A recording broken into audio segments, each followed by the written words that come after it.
the recording. Alrighty, so hello everybody, we can get started here. I am Christy and I'm the Executive Director for SSA. Welcome to our March Digital Medallion webinar. Thank you for joining us. We're really happy that you're here. Today we're going to hear from Andrew and he's from Keymark, and we also have Ron and Mario here with us from Hampton Technologies. Go ahead and use the question and answer feature in here or the chat if you have any questions. We'll be answering those throughout the webinar. And with that, I will turn it over to our panelists. Thank you, Christy. Hello, everyone. Thank you for your time today. I know we spoke with the group around this time last year, so happy to provide an update. First, we're going to do a little background refresher about the program, and then we're going to have Ron and Mario do a live demo and show you, how the program works from a tech basis. So, Ron, we can go to the next slide, please. So universal stamp was something that we had, the next one. Yep. In the works prior to the pandemic. As you can imagine, during the pandemic and people not wanting to go places, branches closed, that sort of things, it gained traction and we began a pilot program late in 2020. And basically everything worked very well. The problem was PII, personally identifiable information, that prevented a lot of guarantors, the firms that affix the medallion on a document and then send that out to the firms you all know and love, EQ, ComputerShare, Broadridge, all the transfer agents, Clear Trust. And they, the guarantors said this is working great, but we need to have a solution where PII is removed. Excuse me. So we created this new version 2.0 of UStamp, which officially began in December of 23, and then last year had a lot of growth.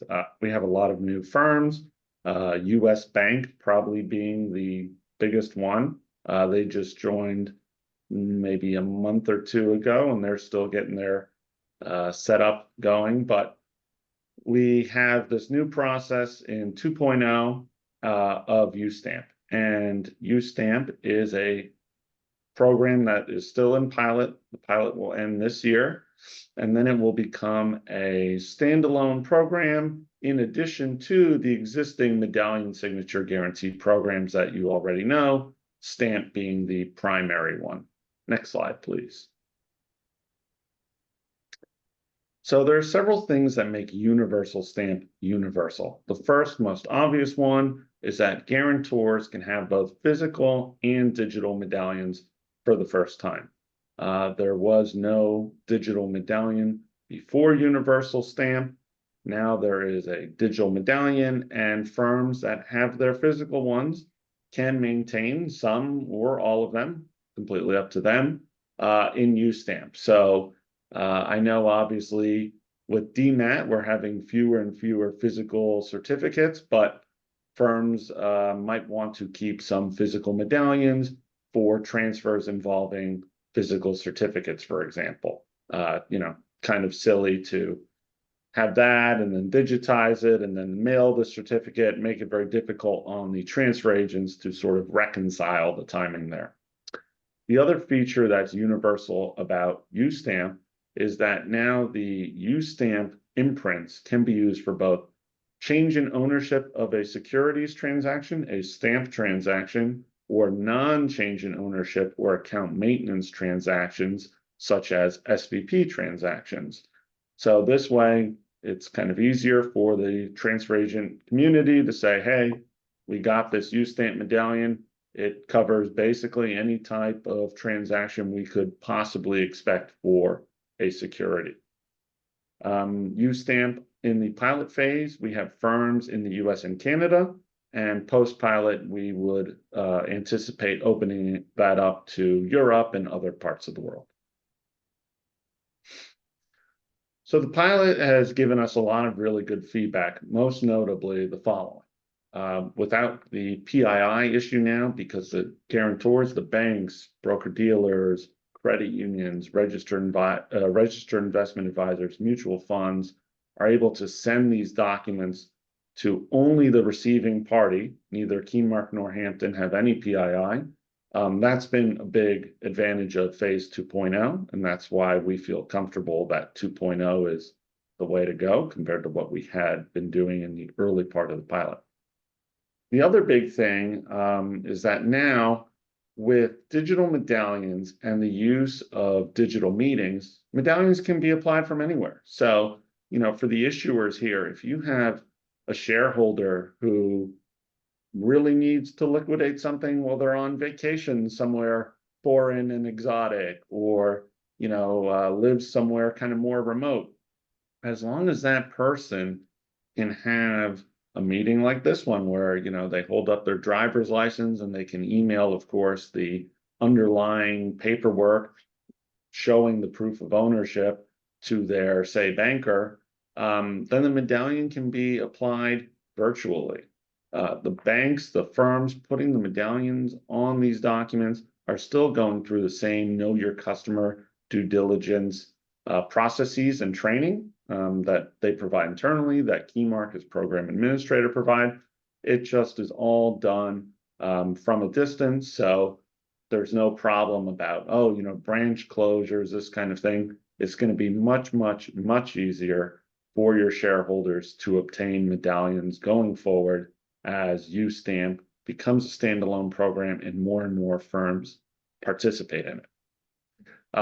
As mentioned too, obviously the medallion being used for both securities and commercial transactions is a big benefit to all involved. And, really everything being 100% digital, no material problems to speak of in the pilot has made for what we think will be a very successful program going forward. Ron, I'll hand it over to you. Sure. Mario, I'll let you get your screen, your demo screen up there, and I'll just simply, following up what Andrew said, the initial goal of Universal Stamp was always to simplify the process for shareholders to obtain a medallion, as Andrew mentioned, ensure that the medallion, let me stop sharing my screen so Mario, and ensure the medallion covers both security and non-security related transactions, and then also save time, reduce cost, enhance securities, all while streamlining the process and eliminating paper for both the sender and the receiver. So it's just to us it was the eventual next step in the process. Mario, you set? I am. Okay, great. All right. So hello from my end. My name is Mario. I am the technical guy, and I'm basically responsible for building this thing from a technical perspective. And today I have the pleasure to show you how far we got with this software solution. Just for the presentation, I'm going to turn my camera off because I tend to look stupid during these presentations. So, and I also would like you to focus on this screen rather than my face. Anyways, what you see here is a Windows application. So for the reasons Andrew explained earlier, the web solution was not going to fly just because the PII restrictions. We couldn't have documents being uploaded to our servers. So what we did come up with was a Windows application that is now processing the documents that we're going to see in a moment, all locally. All right. So this is the application. And based on who I log in as, I can be a guarantor user, I can be a transfer agent. I will see different features available. I'm going to start with the guarantor end, of course. So I'm going to log in as a demo user. And we have username, password, and the two-factor authentication. But alternatively, I just want to mention this, we can also do single sign-on using Microsoft. So if you have a Microsoft Azure, or it's called Entra now, ID, you can also log in using that. However, we're gonna just use the username password. And when I log in, it's asking for a PIN. That is the two-factor authentication that we implement, that can be turned on or off. We usually turn it on for guarantor users. We don't turn it on for recipients, but that's flexible. So that here we go by whatever the client is asking for.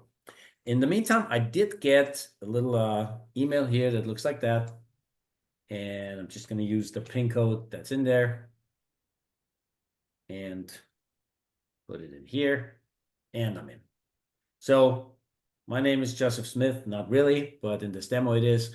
And the bank is USA Bank Test. So what I'm going to do, you can see this button here, stamp a document. That's, of course, the most important thing I want to show you. When I click on that, I can select any PDF document from either my local computer or network share or whatever. So I think we're going to use that one. And it opens up like in a regular Adobe Reader or something. I can actually scroll through this. I can flip the pages. I think this is where the medallion goes, right, Ron? Yes. Yeah, okay. So because applying the digital medallion stamp is the last thing in the process, I would like to show you two quick things before I do that.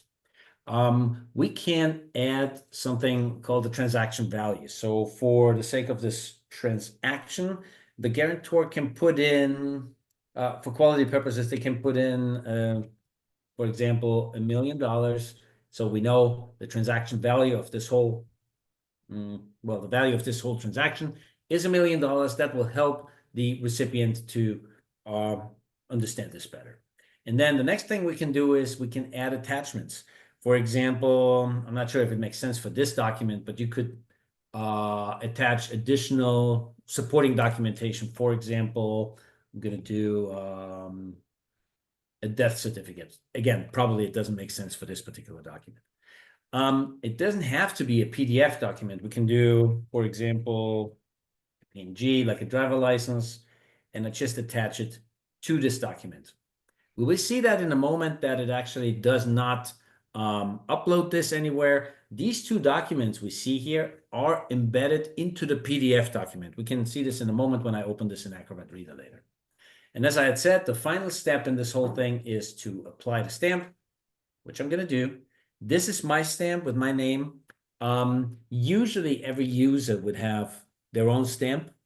We have exceptions where users have multiple stamps. That's especially when they have stamps with different, what's it called, Andrew? Bond limits, 500,000 and $1 million, for example. Exactly. So I have this is the only stamp I have, an A-type stamp. And when I click on it, it jumps right over onto the document. And I can now place it where I want it to be, for example, here. And when I'm happy with what I see, I can hit apply. And now the system is starting to work on this document in the background. We're using a digital signing service, it's called, by a company called Global Sign.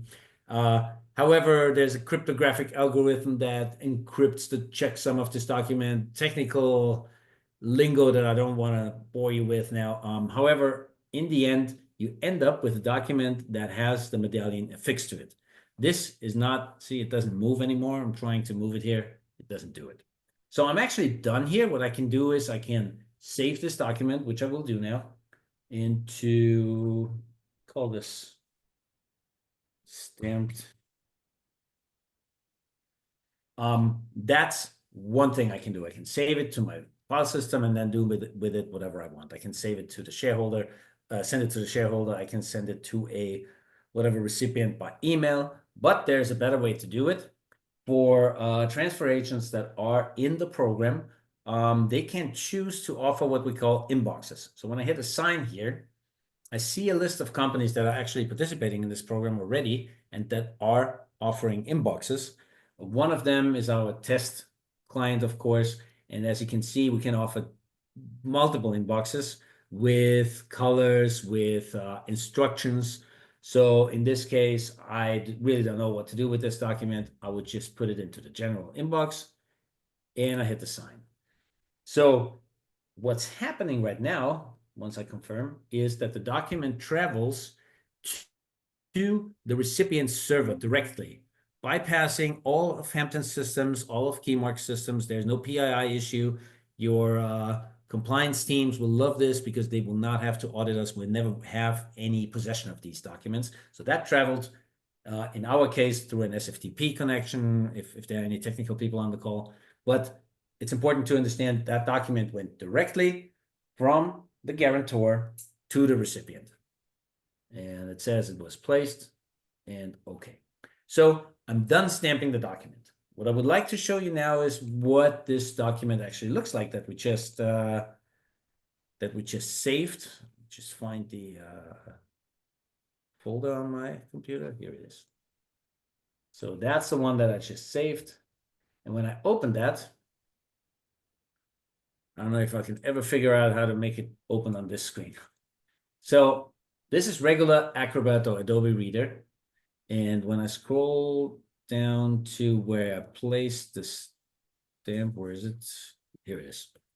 And I click on this stamp, it says the signature is valid. It was signed by Keymark Financial Services because Keymark is the holder of this digital certificate, it's called, that is used to apply that digital stamp.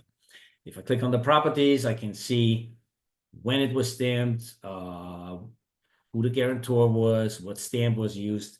And with that, even without being in the program, you already have a good understanding of that this document was good. It also says it was not, where does it say that? Oh, right here. The document has not been modified since the signature was applied. So you can be sure as a recipient, this is what was stamped at some point, okay?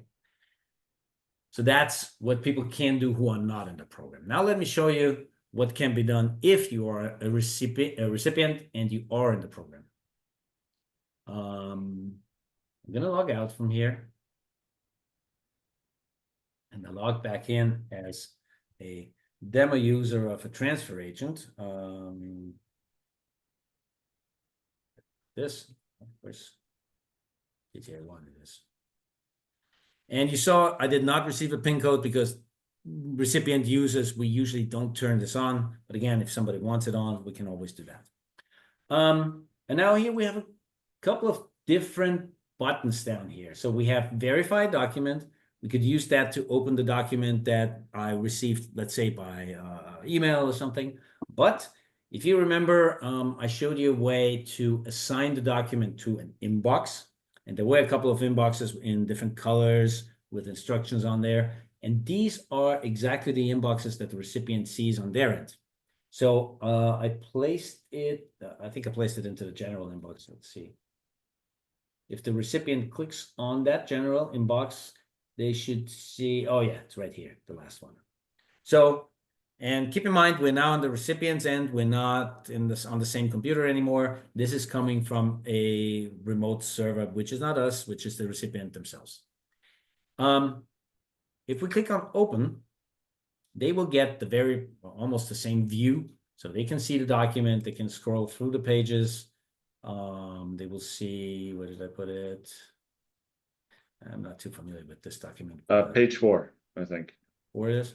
I think the bottom of 4. Oh, bottom of 3. All right, here it is. And when I click on verify here,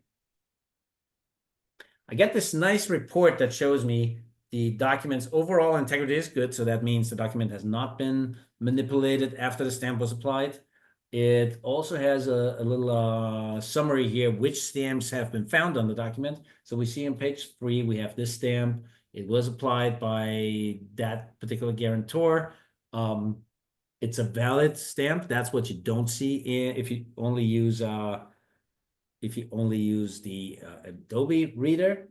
And of course, something you don't have in the physical world today is the time and date when that medallion was applied. Let me skip these 3 buttons for a moment there. You also see the 2 attachments that we have added before. We can now save them and look at them and see if that is sufficient for supporting documentation. And we have a nice little audit trail where it says, remember, I put in $1 million of the transaction value. Shows that here. It says that I did apply the stamp on page 3, and then I placed it into the general inbox. There's one thing I forgot to show you because I think it's cool. I'm going to just break for a second here. If we look at that document in Acrobat, the attachments, remember I said they are placed basically into the belly of this document. If I click on here, I have them. Even with only having Adobe Reader, I don't need anything in addition, and I can open these attachments, and I have all the supporting documentation coming with that document. In our case here, using the Universal Stamp app, just close this, we can save it here, and that's basically the same. So if that's sufficient and I decide I want to accept this, I can hit accept. If I don't know anything, if I have like additional questions, I can click on contact sender here. What that does is it's going to copy the sender's email address into the clipboard, and then you can use your favorite email program to just send them an email and ask for whatever it is you need. In our case, you know what, I'm going to do as if I would reject it first, because we have a new feature that I want to show you. If you reject it, you can, of course, put a reason. Insufficient, I don't know, stamp limit, something like that. I'm going to cancel that because what I want to do is I want to accept this document. And if I do so, not only will it tell me that the document was accepted, there's a couple of things that happen. First of all, the audit trail just grew by 1 line, and it says the document was accepted. And in addition, the originator of that document got an email like this. It says the document was accepted by USA Shareholder Services Test. That's the company that I'm with as a recipient here. Of course, the other way around, that I didn't show you that part, when I assigned the document to the inbox, of course, also the recipient got an email saying there's something waiting in your inbox. Please go ahead and check out the inbox and check the documents in there. And with that, we have a completely closed loop. So the originator now knows that this document was accepted or rejected. If he did click it, reject, everybody knows exactly where we are. There are no questions anymore. And I hope you might have some questions for me or not, but my demo, I think, is concluded here. Mario, one point. When you were the guarantor and you hit assign, and it showed the list of participating firms, Yeah. to which you could send the document. Mhm. Those firms can receive the document via SFTP. They can receive it by giving an email address. Mhm. They can receive it by giving an email address for like a shared inbox, right? Where like multiple people can see it. Is that correct? Yeah, that's correct. If it's email, they can even have 2 emails where one email address or mailbox would be the one where the document goes. The other one would be one where the notification goes. And the reason for that is that some companies decided to have a shared mailbox where the document goes, and then they have basically a software daemon, it's called, that detaches these automatically and puts them in some kind of folder. And the reason for that is that some banks don't allow SFTP connections, and that's fine. That's why we came up with the email type as well. So that works. And of course, you can always send it by regular email, whatever you feel comfortable using as a means of transportation. The way I showed you is the most, how would I to say that? It's a closed loop, so it's all documented, and the originator always knows what happened with this document after the fact. Hey, Mario, Mhm. I see you have the web portal open Yeah. in the background there. Do you want to just quickly show the account settings feature that's in there for transfer agents, or not get into it, but Absolutely. since we brought it up? 2 things I would like to show here. This is for the administrator users. You can see transactions. You can also go to here and search for more transactions. I'm not going to do that right now. But we were talking about inboxes, and we see this particular recipient has 6 inboxes. That's exactly the inboxes we saw. And so let me edit this really quick.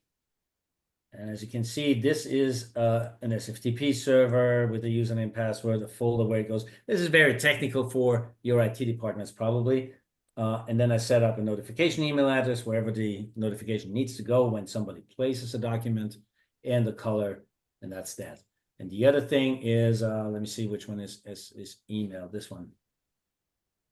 Same thing, it's just a little less information because all we need is an email address where the document is sent to, and an email address where the notification is sent to.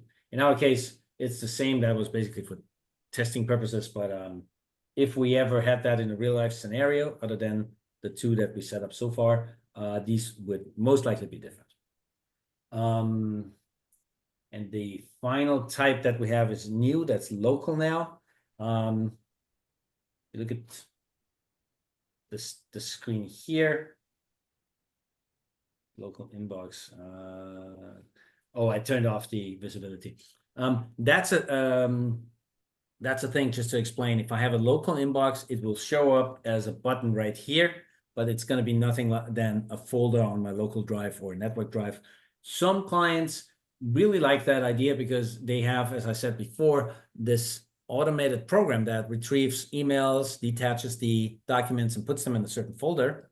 And that folder can be mapped to one of those buttons. And so for the user, it's a seamless process that they wouldn't even know where the documents come from, and just click on that inbox. So that's the inboxes. And then the final thing is the account settings. There are a couple of automation features that we offer. So for example, we have an archive path. That means whenever a document gets put into there's a button that says save to local archive. That would be the folder where it goes. Usually this would be a network share or something. We set it up locally for testing purposes, of course. And then we have events. So for example, if you accept a document and something is configured here, that's where the document is automatically going to be saved to. Same for rejected, of course. And then we have a feature where you can override the notification email. So that means like, you know what, this is actually more for guarantors, right? So usually when you accept the document, an email is sent back to the originator, but they can override it saying, if there's any notification, I want it to go to whoever, and then this would be put in here. If it's left blank, it's going to go to the user who assigned the document. It's even explained here. Password policies. I think this is a little too technical already. I think that's too much for this particular meeting. Same with API. But just to mention, we do have an API. So if you're thinking about integration into backends, there is an API that we can share documentation about and work with you guys. Anything else, Ron? No, great. I'll go back to the slides if that's good.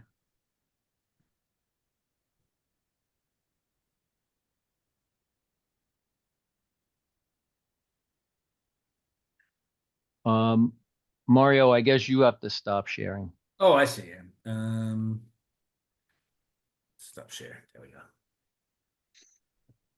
Okay.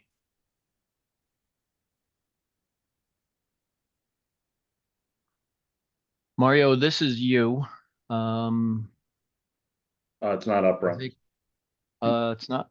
Oh, okay. There we go.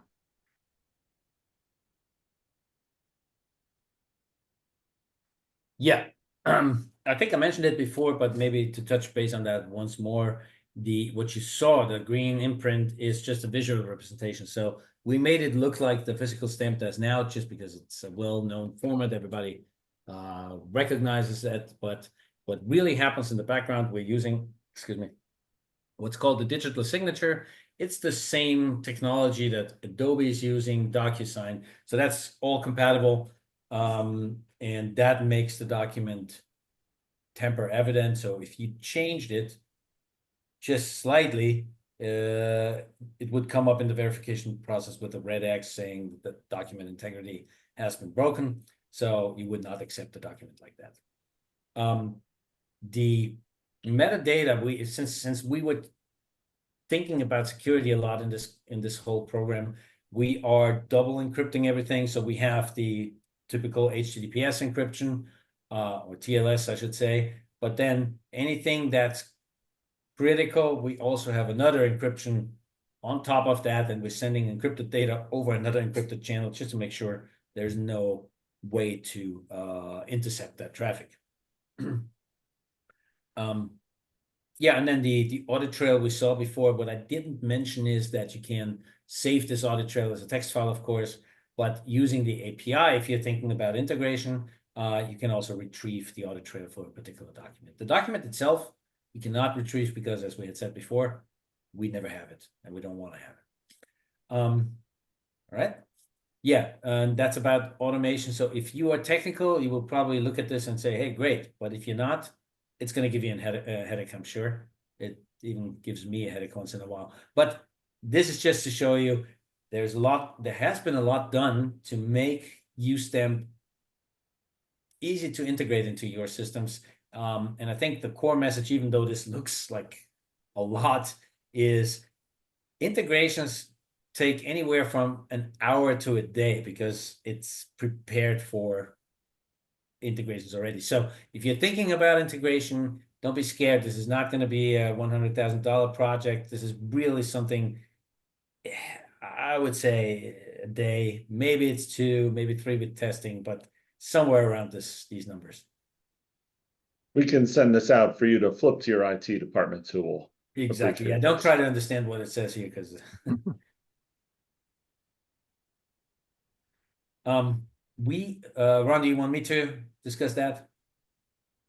Yes. Yeah. So we recently had a requirement by one of our clients that they have a process in place where they cannot accept, when a single person cannot accept a document. So they always have to have 2 people look at it, and we called it the 2-step acceptance process, where the first person would not see, if this is turned on, the first person would not see the accept button or the reject button. All they would see is a submit button. So basically when they submit, that means they looked at it, and then the second person, who cannot be that same person, then has the ability to accept or reject it.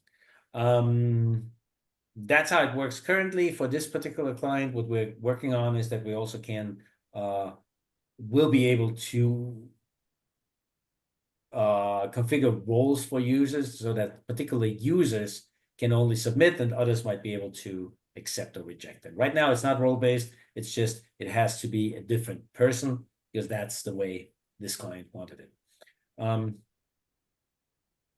Of course, if you submit it, there's also going to be a line in the audit trail. So in the end, there's going to be a long audit trail that says, well, right, this person has submitted it, and then the next one rejected it, and this is the reason why they rejected it. So it's all fully documented. Ron?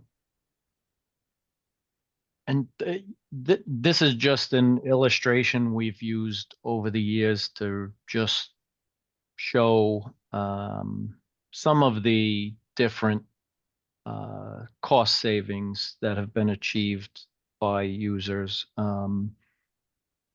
Everybody's shop is different, but for the most part, once you're dealing with digital documents, you're not going to have physical archiving. You're not going to have imaging. You're not going to have mail extraction or mail services. You know, you're going to go, it's a PDF, so it's going straight into your backend system.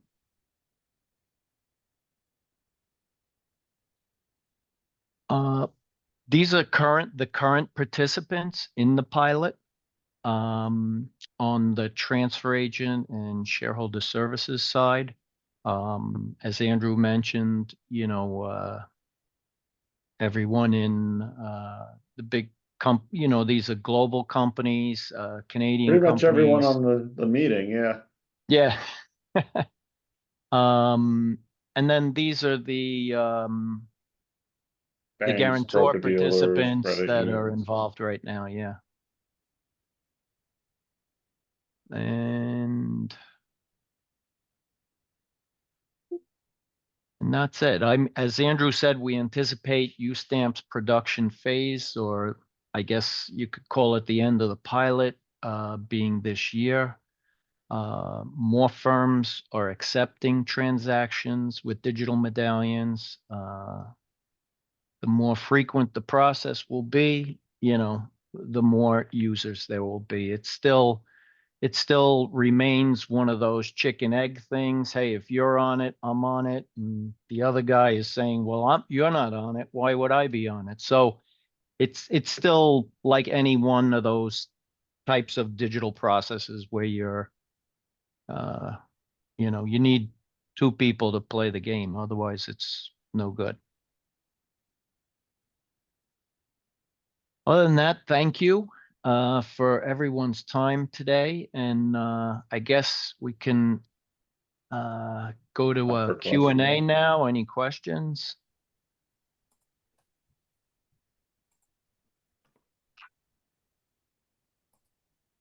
Let's see.